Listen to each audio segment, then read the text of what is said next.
So thank you everybody for joining me and welcome to lesson, is this lesson 18? I feel like it is. We are covering unit 14 today, revision. So in this lesson, we're going to cover the lessons in your Cloudport information 14.1 revision tips and lesson 14.2 checking and editing. Daniel, a bit late here, but good afternoon. Not late at all, Daniel, welcome. Yeah, as always, pop a message in the chat at any time if you want to speak. Feel free to interrupt me. We're happy to talk about it, or unmute yourself and shout out. There's not quite as much interaction in this as there is in other lessons, but there can be. Feel free to jump in, ask any questions, give your opinions. So there are lots of different ways to revise, and not all of these will work for everybody. You might at this point have already taken lots of exams. If you're an adult and resitting your English GCSE, for example, or you might never have taken any formal exams at all if you're a teenager or if you've come from home education, etc. Therefore, some of you might already have tried and tested methods that you know work well for you, or you might be completely new to revision and wondering where to even start. Maybe you've tried revising in the past and you didn't find a way that you thought was a perfect fit for you and you want to try other ways. So what methods of revision do you know so far? Which ones work well for you and which ones don't work for you? We've talked quite a bit after classes about past papers. One of our students favours past papers and testing himself a lot. But what about you? Do you have any other favoured methods of revision that you would like to share? What about methods of revision that you know? Can anyone give me some methods? I mean, the one that you've told me to, and I need to do it better than I have done is flashcards. Well done, Rodri. Flashcards, yes. And flashcards work well for Rodri because he goes over and over it. And when you were doing them regularly, Rodri, they were absolutely there for you, weren't they? They were really spot on. So yes, yeah. Flashcards, good one, Rodri. Well done. Do flashcards work for anyone else? Does anyone else use that method?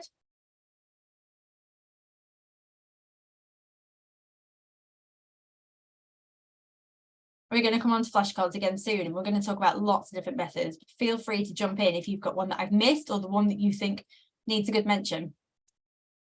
So flashcards, first one up, Rodri, well done.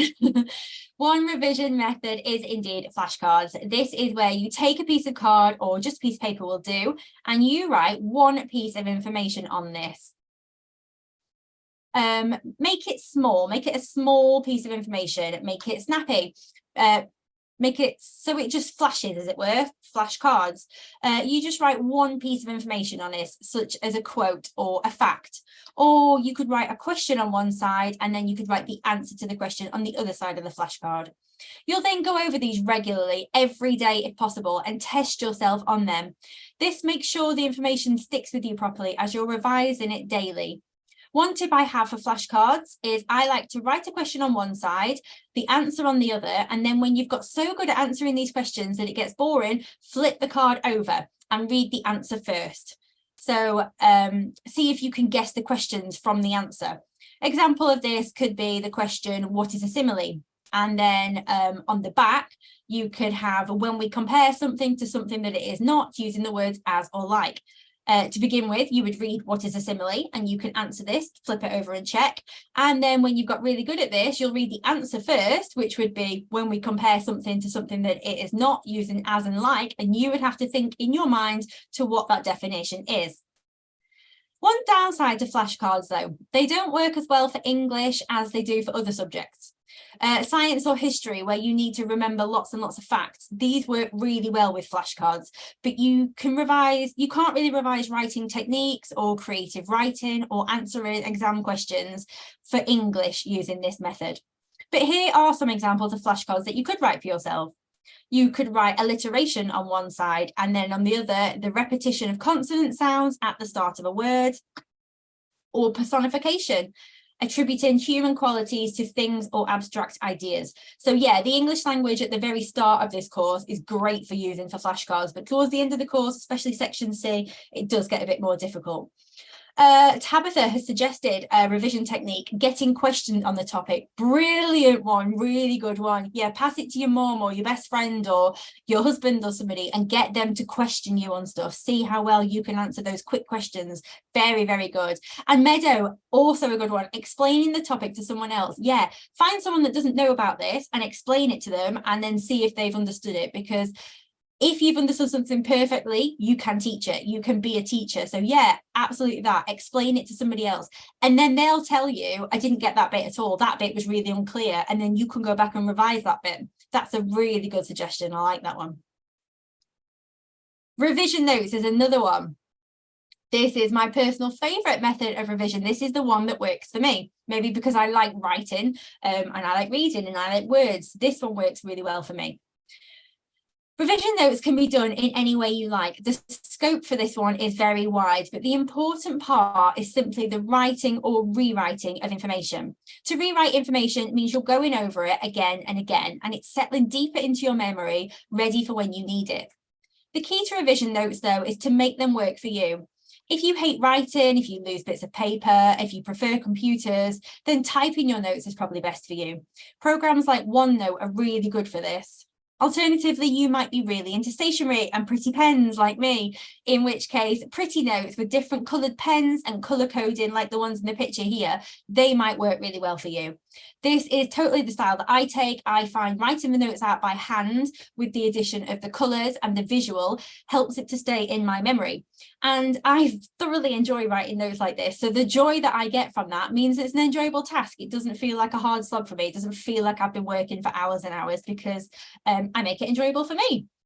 Daniel has said, I've been making notes in each class to go over at the end and then focus on the things that stick in my head the least. Amazing. Yeah. So the bits that you didn't get, the bits that didn't stick with you, they're the bits that you need to go over. And that's a really hard thing to do, Daniel. Well done for spotting that in yourself, because so many people focus on the bits that they know because then that's the bits that they're good at, isn't it? So well done for picking up on that bit. And when you say making notes in class, I hope you mean this class. That's amazing. If you're sitting there writing notes now, well done. Extra bonus points. Practice papers. Yes, we know that at least one student in this class prefers practice papers as their method of revision, and it's a great one. Past papers or simply just past questions. This is an excellent way to revise, especially very close to your exams when you've already learned all the information, as it prepares you for the questions you'll face in your own exam. And it gets you used to answering in a strict time period. So yes, sit yourself down when you're doing a past paper and set a time, set a timer, stop yourself when it gets to the end, see how well you've done. You can find online and download lots of past papers of the exact exam you're sitting, so the English GCSE, the English language IGCSE. We've looked at a lot of these when we've been doing the revision for the sections A and B and C of the exam, but to be honest, any English language exam paper is still good writing practice and it's still good exam practice. This is a tried and tested method used by some of our regulars here, which you'll know if you stick around after lesson for our chats. And I would really encourage anybody, no matter what revision style you choose, to also try this one, especially near your exams. The downside to past papers, though, is that you don't learn anything that you don't already know. So this is a really good one to try after your other learning methods, to test yourself on what information you've retained and then fill in the gaps for the bits you weren't so good at, like Daniel just said as well. So if you're doing a past paper and there's some questions you really don't get and you think to yourself, that is a gap in my learning, you can go back, you can fill that gap in and then try it again. Before you begin revising, it's a really good idea to plan what you're going to study each day and how long you will be studying for. This will give your revision a clear structure so that you can follow, so that when you wake up, you know what you should achieve that day. How long you study for and what subjects you study each day is completely up to you. You need to decide how much studying you need to put in for each of your subjects and when it is best to study for them. You might just have English, you might have lots of exams coming up, and you need to choose which ones get the most of your time, which ones get priority. Creating a timetable can help with this because it allows you to prioritise the exams that you feel you need to give a little more extra time to. You should always try to be specific when you're creating these timetables. Note down the part of the subject that you will study on each day and what areas you feel you need to give most of your time to. A good idea when creating a revision timetable is to slowly build up the revision time as you get nearer to the exams. obviously 6 months before the exam, so where we are now for the people taking it this summer, you don't need to revise 3 or 4 hours every day at this point. But the week before your exam, that is exactly what you might need to do. So bear this in mind as well when planning your timetable. When you are filling in your timetables, remember to note down the time, the day, time, and location of the exam that you are sitting. Put that on your timetable. Double and triple check this information. Don't leave studying to the last minute, and make sure you are fully prepared to achieve the grade that you want. So try new approaches. At CloudLearn, we believe that learning should never be one-dimensional. The internet is a great resource that you can use to keep your revision exciting and fun. During your revision, try to learn in a variety of ways. Try to vary it up. These include, you can read novels. That is a great practice, especially for an English exam. Read novels. BBC Bitesize is a fantastic website. No matter what exam you're sitting, BBC Bitesize will have just a wealth of information on there of all kinds of things. They've got videos, they've got little quizzes. I absolutely urge you to try BBC Bitesize for your revision. Mind maps are great, real good visual. So you could start off with a topic or a subject and then write down everything you know coming off it, and then compare that as you move along your revision, see how much more full that gets with all your information. Listening to teaching podcasts. So with this one, you could listen to a specific English teaching one. You could listen to ones about English reading and writing. They will really help you. Rhymes and poems. If you're trying to learn something specific, maybe about alliteration, personification, imagery, things like that, put it into a rhyme, put it into a poem, maybe, you know, like the mnemonics that you learn to help with the rainbow. Richard of York gave battle in vain. You could create ones like that yourself to help you remember the techniques that we're learning. Watch YouTube videos, not videos about cats or K-pop. Watch YouTube videos about English techniques, about exams, about revision help. There's hundreds of really useful videos on there that will help you. Don't fall down a rabbit hole.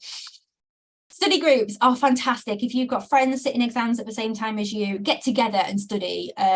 You might be all studying the same thing, which is great. You can help each other, or you might all be studying different things, and just sitting together and having some company while you do your revision is always really helpful. And similarly, quizzing with friends, like Tabitha said, get somebody to test you, get your friends to quiz you on stuff, quiz them back if they're sitting exams. This is a really, really good one, getting someone to test you. So checking and editing. During your exam, it is essential that you write in clear sentences and paragraphs. Throughout this course, and not only have we looked at how to write creatively, but we've also learned important rules for constructing coherent sentences and paragraphs. However, it is unlikely that you'll write every sentence perfect during an exam. To make sure that you're properly following all of these rules, it is essential that you leave enough time to check your writing and edit it when appropriate. So during the exam, you should make sure that the following elements of your writing are correct. Not while you're writing it, but feel free to go over at the end and check it. When you're writing and you're in the flow, just keep going, but do leave yourself some time at the end to go over and check your spelling. Have you spelled every word correctly?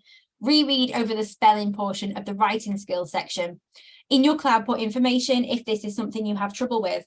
And if you know spelling is something you have trouble with, again, on your revision timetable, prioritize spelling, put that down there, give yourself a few hours where you just focus on your spelling, do some spelling tests, help yourself out in that area. Grammar and punctuation. Have you correctly used the punctuation marks, including your apostrophes, commas, full stops, colons, semicolons, exclamation points, inverted commas, and question marks? Again, if you know that you struggle, you know, my commas are not great, or I don't really know where to use a colon, use that, you know, go back and go over those methods, put that into your revision timetable and go back over those. If you say to yourself, I absolutely know how to use my inverted commas, I've got my question marks down, I'm great at that, then don't go over that. You know, use your time wisely, spend it on something else. Grammar as well. Have you used the correct tense of the verb? If you have issues with conjugating verbs or the verb tenses, look back over the grammar portion of the writing skills section in your Cloudport information. Do your verb and your subject agree? For example, he was, not he were. Can't say he were. Is your sentence too long? Sometimes it's better to break your sentences up into smaller sentences so that your meaning is clearer. Don't drone on and on and on sentences. Don't use too many commas. Feel free to finish your sentence and then start a fresh one. Vocabulary. Make sure you know the meaning of a word before you use it. Often, students overuse thesauruses when they begin writing essays. And although it is good to use interesting words, sometimes a word is like another word, but it's not always the appropriate one to use. Therefore, always be sure you know what a word means before you use it. Also, always ensure that the language you are using is the correct tone for the question that you are answering. Is the word you are using too informal or colloquial? We're going to go over this point more in one of the future lessons. We're going to do a lesson on language and tone and the correct word choice, because it is absolutely essential that the words you pick convey the tone that you're trying to pass across, and that you don't use a word that is too informal in something serious, or a word that's way too formal in something that's meant to be for a friend. We are going to go over that in a future lesson. So correct these mistakes. Overall, you should remember to leave time to read over all your work during your exam and correct any mistakes such as these that you have made.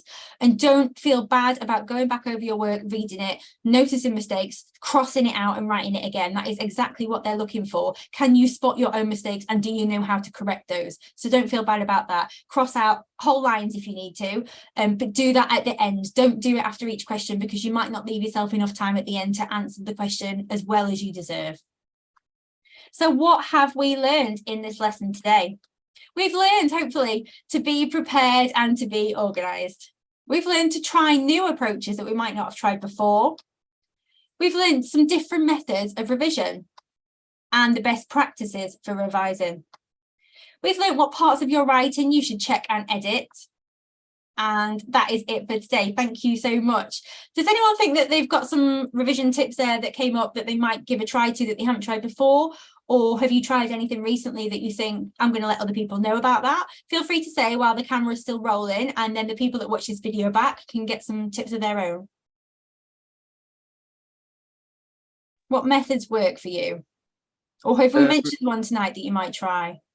One method that I use is when I'm learning something, I write it down and I also speak it out loud.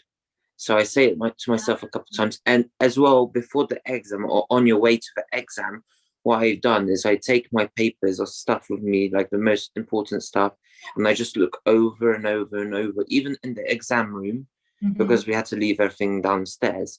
And I still had it in my memory at the time. And that's what helped me, like, they're like extra. Well done. I like that. So yeah, I hadn't even mentioned the auditory one. If you're an auditory learner and you learn by listening, like, because you are a musician, you know, music is what you do. Yeah, speak it out loud to yourself, maybe record it and then play it back to yourself. I know a girl who's very, very good at music, and she learns lyrics very quickly. So she will sing her revision notes to herself, film it, and then play it back. And that works well for her, for auditory learners. Very good. I like that one.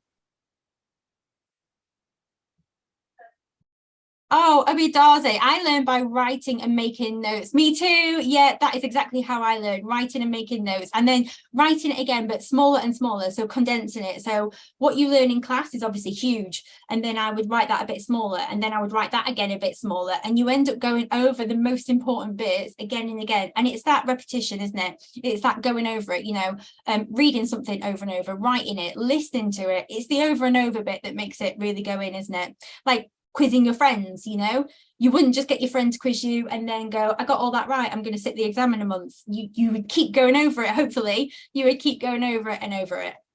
So thank you, everyone. That was wonderful. Has anyone else got anything they would like to add to that before we finish filming?